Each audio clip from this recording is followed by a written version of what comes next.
Kita hari ni isi minyak. Kita pakai settle dengan credit card. Kelebihan dia bila hang isi lebih, dia return balik. Okey, nombor 3. Okey, nampak kan hold, kan confirming pump 3, checking eligible balance. Yang ni yang dalam ni unlocking, tak tahu nampak tak unlocking. Okey, dalam ni settle. Sekejap.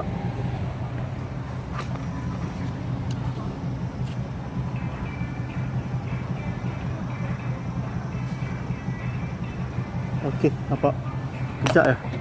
So hang isi je lah sampai penuh. Nanti dia refund balik dalam hang punya credit card dan juga dalam settle punya budi 95 tu. Okey, bye bye.